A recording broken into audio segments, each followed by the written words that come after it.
Welcome back नाजरीन। नाज़रीन, break पे जाने से पहले डॉक्टर इरफान ये कह रहे थे कि जो ये एक्सपेंशन है इस इत्तेहाद की, मक्का मुआहदे की, ईरान भी उसमें शामिल होता है, बांग्लादेश भी होना चाह रहा है, दूसरे ममालिक भी इसमें शामिल होना चाहते हैं, मिस्र है और दीगर ममालिक हैं।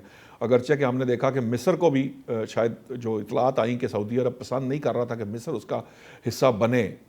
तो ये जो मैं डॉक्टर अहमद सईद साहब, ये बड़ा इंपॉर्टेंट पहलू है। बहुत सारे लोग जो वो कहते हैं, अभी आपने जिस तरह डॉक्टर हसन ने कहा कि फ्रंटमैन की बात की थी, ईरान जो है फ्रंटमैन का किरदार अदा कर रहा है।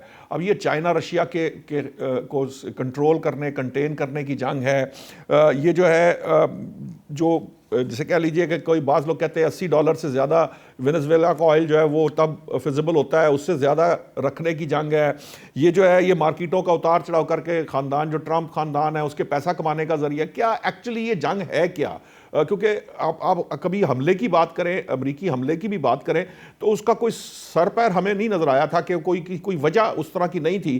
ख़ास तौर पर जब हम जानते हैं कि ये IAEA का हवाला दिया डॉक्टर इरफान साहब ने कि वो IAEA कह रहा था कि कोई ऐसा आइटम हम तैयार किया ही नहीं जा रहा था, कहीं कुछ नहीं हो रहा था। एनरिचमेंट इसलिए बढ़ाई थी कि अमेरिका जो है वो स्टेल रख के बैठा हुआ था, उस मुआहदे को आगे बात नहीं कर रहा था। उन्होंने एनरिचमेंट बनानी शुरू कर दी कि हमसे बात करें, और अमेरिका ने हमला कर दिया। उसके बाद से हम इस मसले का शिकार हैं।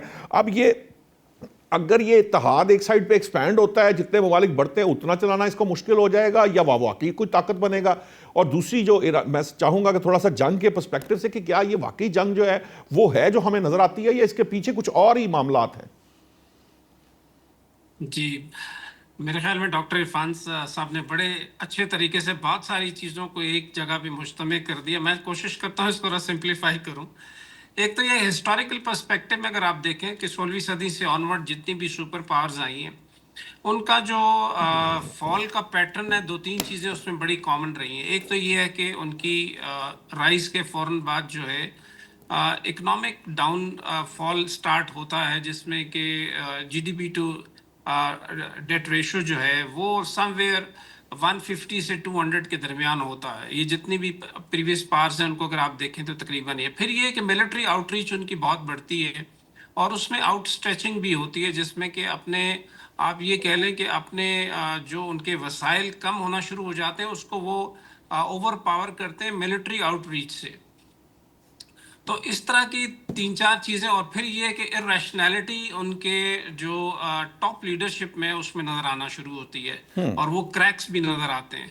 तो ये तीन चार बड़ी बड़ी चीज़ों को अगर आप देखें तो ये रिजेंबल करती हैं कि 21st सेंचुरी को जैसे ही स्टार्ट हुआ तो उसके बाद से ये चीज़ें नज़र आना शुरू हो गई थी, और उसी वजह से जो मल्टीपोलैरिटी की बात शुरू हुई है उस हवाले से फिर ये वॉर एक ऐसा, मैं समझता हूँ कि जो ईरान के साथ सिलसिला शुरू हुआ, ये एक आप कह लें कि ट्रिगरिंग एक फैक्टर ऐसा होगा। ट्रिगरिंग फैक्टर आप कह लें कि जिसने कि इन तमाम चीज़ों को कैटलाइज किया और इनको एम्पलीफाई करके हमारे सामने ले आया। तो अब ये सारी चीज़ें नज़र आ रही हैं, तो उस हवाले से मैं समझता हूँ कि ये एक फ्रंट ऐसा डेवलप हुआ है कि जहाँ पे जो इमर्जिंग सिस्टम्स हैं ग्लोबल ऑर्डर की, उसमें ज़ाहिर बात है चाइना भी है, और बैक एंड के ऊपर रशिया भी है, और ममालिक भी हैं। तो उनका इस जगह के ऊपर एक ज़ाहिर बात है एक जो नज़रियाती इख्तलाफ है, या मिलिट्री उनका कंपटीशन है, या इकोनॉमिक कंपटीशन है, या टेक्नोलॉजिकल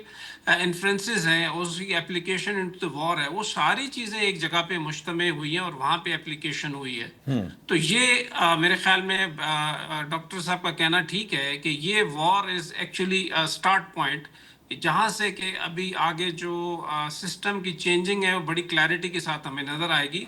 और उसके अंदर ये जो मक्का जॉइंट डिफेंस एग्रीमेंट है, इसके ऊपर बहुत सारी बातें हैं। जैसे डॉक्टर इरफान साहब ने कहा, वो एक पॉइंट ऑफ व्यू वो है, और एक पॉइंट ऑफ व्यू जो दूसरी साइड का है वो ये है कि अमेरिका चूंकि यहाँ से निकल रहा है, तो अमेरिका वुड नॉट लाइक कि यहाँ पे एक ऐसी फोर्स आ जाए जो कि उनके काउंटर हो।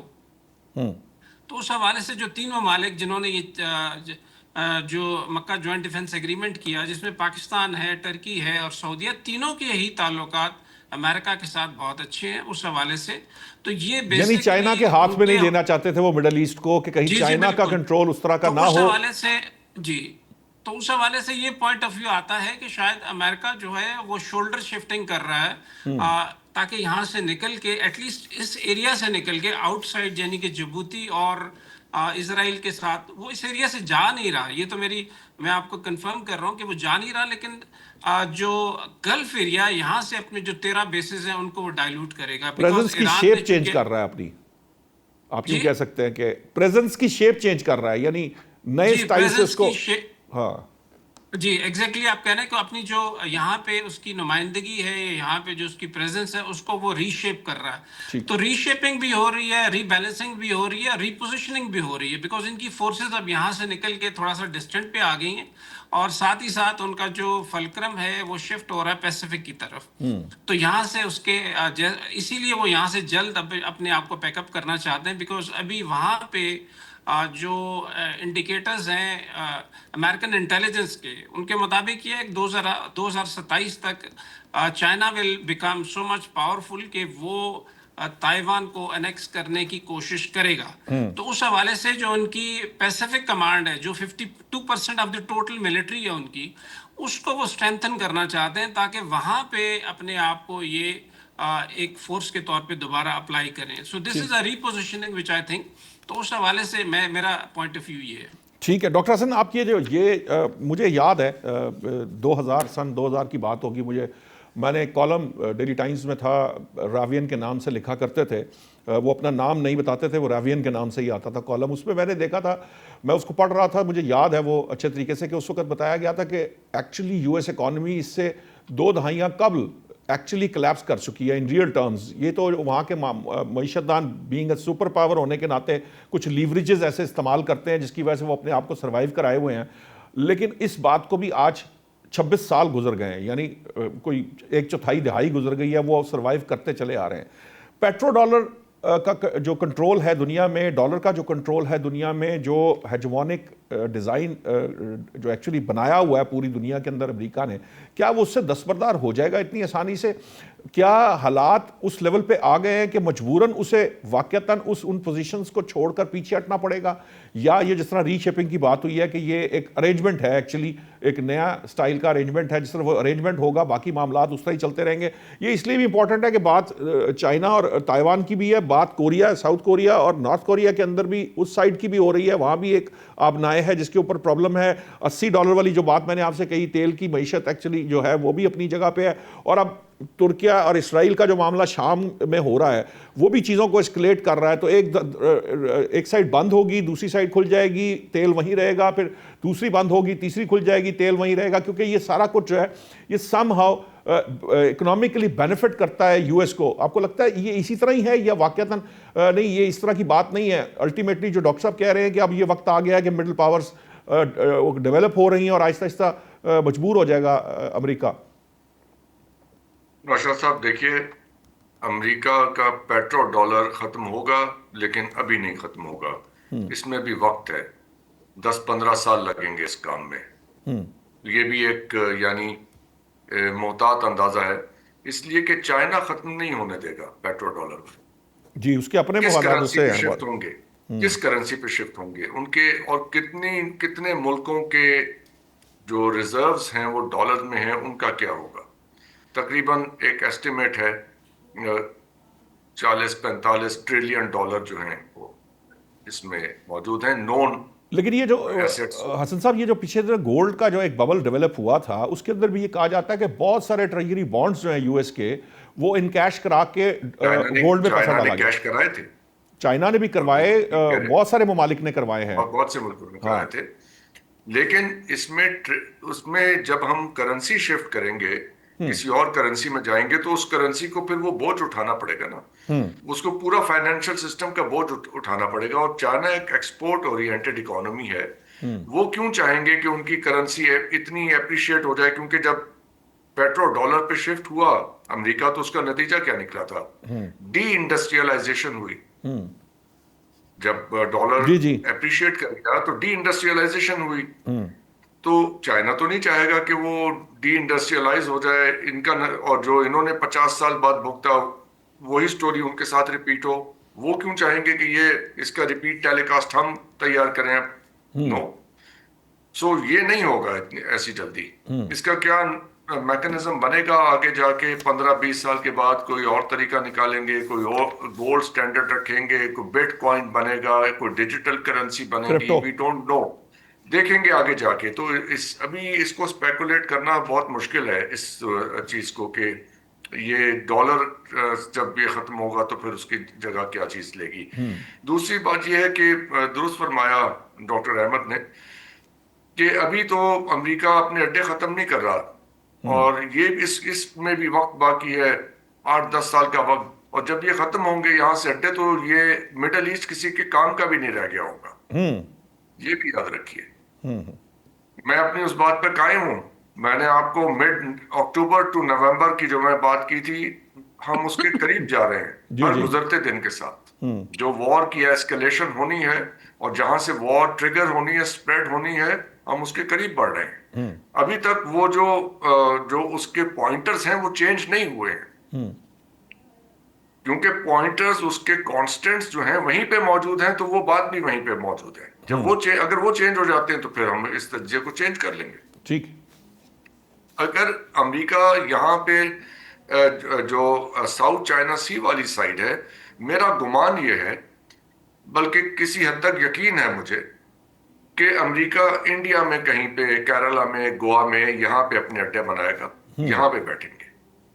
और जो अभी इस वक्त आप आने वाले दिनों में इंडिया में सूरत हाल देखेंगे, क्योंकि आप ये याद रखिए कि अमेरिका की ज्यादा इन्वेस्टमेंट जो है साउथ ऑफ इंडिया में है। हाँ जी। और साउथ ऑफ इंडिया की जो पर कैपिटा इनकम है वो नॉर्थ इंडिया, सेंट्रल इंडिया से कोई तकरीबन 1.5-2 गुना ज्यादा है। तो साउथ इंडिया लेस पॉपुलेटेड है, ज्यादा प्रॉस्परस है, और नॉर्थ इंडिया ज्यादा पॉपुलेटेड है, लेस प्रॉस्परस है। तो इस बात को जरूर मद्देनजर रखना चाहिए कि, और ये भूलना नहीं चाहिए कि उनका F-35 वहां जाके एक महीना जो है वो वहां पे खड़ा रहा और किसी को हाथ नहीं लगाने दिया उन्होंने। सो पॉइंटर्स उसके मौजूद हैं, इसके रीजंस मौजूद हैं कि इंडिया को वो किस तरह से यूज करेंगे आने वाले दिनों में। अब देखना यह है कि जो इस वक्त सूरत हाल वो एक बन रही है, सॉरी मैं आपको कट हूँ, भारत, जापान और इसराइल का भी एक जो वो क्वाड वाला मामला है, और उधर वो भी एक बन रही है, जिसके बारे में वो बहुत लीथल हो सकता है पाकिस्तान के लिए। Israel, UAE, Japan, India, USA, और आप इंडोनेशिया भी आप शामिल कर लीजिए उसमें, क्योंकि वहां पे ब्रह्मोस चले गए हैं, मिसाइल वहां पे भी दिए गए हैं। सो और फिलीपींस, सो वहां पे और उनकी एक अच्छी खासी प्रेजेंस है। तो अब देखना ये होगा कि मिडल ईस्ट को अगर ये छोड़ेंगे अमेरिकन, तो किस तरह से छोड़ेंगे, क्योंकि मिडल ईस्ट छोड़ के देखिए महज पेट्रो डॉलर का नुकसान नहीं होता, उसके बाद फिर इसराइल का फ्यूचर भी दांव पे लग जाता है अगर यहाँ से ये बिल्कुल चले जाते हैं। सो ये चीजें देखनी होंगी। और जहां तक ये मक्का अकॉर्ड का ताल्लुक है, मक्का अकॉर्ड जो है वो इट्स अ गुड थिंग कि ये आपस में इंटेलिजेंस शेयर करें और आप दिफाई सामान करें। अभी बहरीन और कुवैत का मैं पढ़ रहा था, उन्होंने कहा जी $60 बिलियन हम कंट्रीब्यूट करेंगे इसके अंदर। ये मिलके हमला कहीं नहीं करेंगे, दैट इज नॉट हैपनिंग। इसमें जितने मुल्क आ जाए, ये कोई जॉइंट अटैक किसी भी सूरत में नहीं होगा। और जब जिंदगी रही और उसमें हमारे सामने इसकी तफसीलात आएंगी, तो आप ये भी लिखा हुआ शायद उसमें देख लें कि ये अटैक जॉइंट नहीं होगा। इसमें सिर्फ डिफेंस कोऑपरेशन होगी। जो एम्बिग्विटी है वो आपको किसी टेस्टर के जरिए सामने आ जाएगी। ठीक। मैंने आपको याद है, आपसे मैंने अर्ज किया था जब ये साइन हुआ था मक्का अकॉर्ड कि इसका टेस्टर आएगा, और टेस्टर आया था। सऊदी अरब पे हुतीस ने अगले ही सुबह को अटैक किया था। फिर दूसरा टेस्टर, मेरा गुमान ये था कि अफगानिस्तान की तरफ से पाकिस्तान को आएगा, लेकिन एक इनडायरेक्ट टेस्टर टर्की की तरफ आया जब उनके वो उस पे अटैक किया गया, but it was not a direct attack on Turkey. तो अगर टर्की की सिचुएशन एस्केलेट हो जाती है तो फिर देखेंगे कि इसमें ये कितना मीनिंगफुल है ये अकॉर्ड। बट मेरा अंदाजा ये है कि ये इसमें कोई ऐसी सूरत हाल नहीं है कि 3 मुल्क मिलके। ठीक, आपका पॉइंट आ गया, मेरे पास टाइम बड़ा शॉर्ट है। डॉक्टर फानी, बहुत इंपॉर्टेंट बात थी ये। एक हम मक्का मुआहदे की बात कर रहे हैं, लेकिन अगेंस्ट भी बहुत सारी चीज़ें ऐसी डेवलप हो रही हैं, एक बात। दूसरी बात ये है कि ये जो वॉर के साथ जो चीज़ें अब इस वक्त जुड़ी हुई हैं, جو میرا سوال انیشل تھا کہ آپ کو کیا لگتا ہے کہ یہ وار کہاں جا کے آپ کو ختم ہوتی نظر آ رہی ہے اور کن ٹرمز پہ ختم ہوتی نظر آ رہی ہے؟ ٹائم بڑا شارٹ ہوگا، میں چاہوں گا پریسائز جواب دے دیں. دیکھیں جو ایران کی پالیسی میں جو سمجھ پا رہا ہوں جو تاریخ کا ایک طالب علم ہونے کے ناطے، وہ بالکل جمی کارٹر کی طرح جس طریقے سے اب ہاسٹیج کرائسس ہوا تھا ایران کے اندر، تو ایران نے تب تک نیگوشیٹ نہیں کیا تھا امریکہ سے جب تک وہاں پہ جو صدارت تھی وہ تبدیل نہیں ہو گئی تھی. تو جیسے ہی جمی کارٹر کی گورنمنٹ جاتی ہے تو پھر فیب کے اندر وہ ایک نئے صدر کے ساتھ وہ نیگوشیٹ کر لیتے ہیں اور ہاسٹیج کرائسس اب ختم ہو جاتا ہے. تو میرا یہ خیال ہے کہ مڈ ٹرمز جو ہیں ایران خود سے اس کو ڈریگ کر رہا ہے مڈ ٹرمز تک، اور مڈ ٹرمز کے حوالے سے کیونکہ امریکہ کے اندر جو ڈونلڈ ٹرمپ کے ہارنے کا جو چانسز ہیں وہ بہت زیادہ ہیں، اور دوسری طرف اسرائیل کے اندر بھی الیکشنز ہونے والے ہیں اور اس کے اوپر جو کیسز جو ہیں وہ بھی عدالتوں کے اندر اس کی سنوائی بھی چل رہی ہے. اور ایران کی یہ کوشش ہے وہ تو کہ سزا یافتہ ہیں، پریزیڈنشل پارڈن نہیں ملا ان کا. تو جی جب مڈ ٹرم میں الیکشن ہار جاتا ہے ڈونلڈ ٹرمپ تو پھر کیونکہ ڈونلڈ ٹرمپ کی جو اپنی ایگزیکٹو پاورز ہیں اس میں بہت زیادہ وہ لیمیٹیشنز ہو جائیں گی اور کانگریس جو ہے وہ اسٹرانگ ہو جائے گی اور الٹیمیٹلی کانگریس کے اپروول کے بغیر کوئی بھی کام ڈونلڈ ٹرمپ کر نہیں سکے گا. تو وہ انوائرمنٹ ایسا ہوگا جو ایران کے لیے بڑا فیزیبل ہوگا اور ایران اس انوائرمنٹ کے اندر آ کے یہ جو جنگ ہے یہ پھر اپنی منطقی انجام تک پہنچتی ہوئی ہمیں نظر آئے گی. جب تک ڈونلڈ ٹرمپ ہیں یہ جنگ جو ہے نا وہ ایکشن ریئیکشن سائیکل چاہے وہ تھوڑے لیول پہ ہو لوور لیول پہ ہو یہ مجھے چلتا ہوا نظر آ رہا ہے. ہاں یہ 2027-28 میں جب نئے الیکشنز کی وہاں پہ صورتحال امریکہ کے اندر بن جائے گی تو اس وقت ہم پھر دیکھیں گے کیونکہ مارکو روبیو اور جے ڈی وینس یہ دو متضاد راستوں پہ چلتے ہوئے آپ کو نظر آ رہے ہیں. ایک طرف وہ پرو اسرائیلی پالیسی مارکو روبیو لے کے چلتا ہے اور ہاکش ہے ٹورڈز ایران، اور جے ڈی وینس جو ہے وہ آپ کو تھوڑا سا فلیکسیبل نظر آتا ہے ٹورڈز ایران. تو یہ وہ اور دوسرا پھر پبلک سینٹیمنٹس جو ہیں امریکہ کے اندر کیونکہ وہ بہت زیادہ اینٹی امریکنز ہو چکے ہیں تو پبلک سینٹیمنٹس کے جو امپیکٹ ہے وہ الٹیمیٹلی پالیسی میکنگ کا جو مرحلہ ہے وہاں تک بھی پہنچیں گے. اور میرا پھر خیال یہ ہے کہ جو ہائر لیول اتھارٹیز ہیں کانگریس ہے یا دیگر جو کیبنٹس ہیں صدر کی وہ بھی پھر اسرائیل کو لے کے اپنی پالیسی کو ری تھنک کریں گے. ٹھیک ہے، آپ کا پوائنٹ آ گیا ڈاکٹر عرفان. میرے پاس وقت ختم ہو گیا ہے. آپ کا بہت شکریہ ڈاکٹر عرفان صاحب، ڈاکٹر حسن صاحب اور ڈاکٹر احمد سعید صاحب، آپ تمام لوگوں کا بہت شکریہ. یہ بہت امپورٹنٹ بات ہے کہ کیا ایران اس جنگ کو طوالت دے رہا ہے اور وہ ایسا کنڈیوسو انوائرمنٹ یو ایس کے اندر بنانا چاہتا ہے، یا وہ چاہتا ہے کہ وہ ایسا کنڈیوسو انوائرمنٹ وہاں بن جائے جب کانگریس کنٹرول کر رہی ہو ڈونلڈ ٹرمپ کو، کیونکہ اس وقت ان کی پاورز موجود ہیں جو ادروائز کرٹیل ہو جائیں گی اگر مڈ ٹرم کا الیکشن نہ جیت سکے ٹرمپ. اور کیا یہ رسک ایران لے سکتا ہے اور اتنے ٹائم تک لیے رکھے گا، یا ایکچولی جو ہے امریکہ اس جنگ کے اندر کس طرح سے یہ اس کی طوالت کو ختم کر کے اس سے نکلنا چاہے گا مڈ ٹرم الیکشن سے پہلے. بالکل اس سے اینڈ تھوڑا سا پہلے اگر وہ نکلتا ہے اور کسی وننگ سٹریک کے ساتھ نکلتا ہے تو اس کے الیکشن کے اوپر کیا اثرات ہو سکتے ہیں، یہ بہرحال ہمارے سامنے آئیں گے جب مڈ ٹرم الیکشن قریب آ جائیں گے. بہرحال ناظرین، عید میلاد النبی کا موقع ہے. عید میلاد النبی کا اب 12 ربیع الاول کا معاملہ جو ہے وہ شروع ہو چکا ہے. ہمارے ہاں لائٹس لگ چکی ہیں، لوگ اس پیرافرنیلیا میں آ چکے ہیں، عبادات کر رہے ہیں، مسجدیں سجی ہوئی ہیں. میری طرف سے اور میری ٹیم کی طرف سے آپ سب کو عید میلاد النبی مبارک ہو. کل نئے موضوعات کے ساتھ حاضر ہوں گے. اللہ نگہبان.